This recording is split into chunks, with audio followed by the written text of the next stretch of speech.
I'm going to be just doing a full black and Payne's gray. Payne's gray just for a little variation. It's going to be a very dark background and very dynamic lighting on this goldfish. So I'll just let you watch that fast forward. Um, it's nice to do a simple background after the water lily, which was very complicated. So I'll just let you watch the fast forward.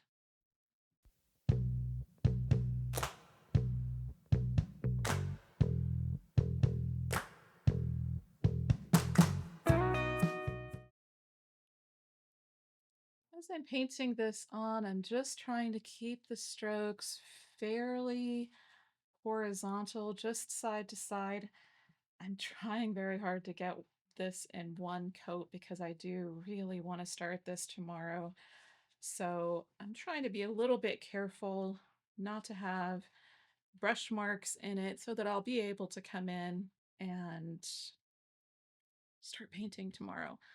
Um, I know on the camera this looks like there's a real blue area up here. That is just reflection. That's just shine on the surface. Um, I am using mostly Payne's gray. It's very dark. I like that. I just wanted to add the Payne's gray into the black just to give the black a little bit more character.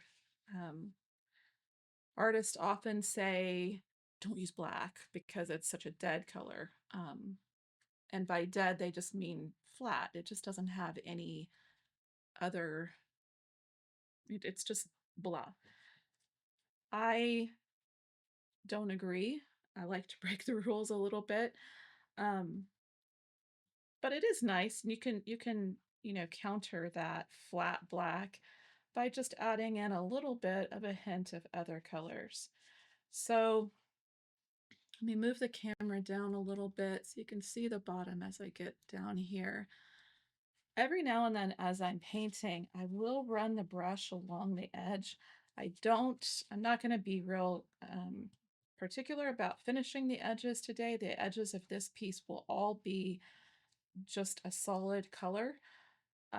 But what I want to make sure as I'm painting is that I'm not leaving a ridge of paint around any of the edges. So by running my brush along the edge, I can kind of make sure that I don't have a ridge of paint building up over there that's going to leave a, kind of a weird edge over there.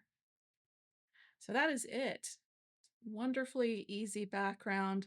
I don't know about you, but for me, sometimes the background, I can get so into planning the background. And if it's a complicated background, it can actually be a little bit of a block for me.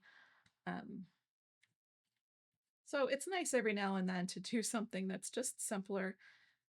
If you watch the water lily class, you know that I like to challenge myself. I don't mind um, doing things that are harder. In fact, that's exciting when you can do something that's outside of your comfort zone and conquer it. But it's also nice to do something that's just a little bit more straightforward sometimes.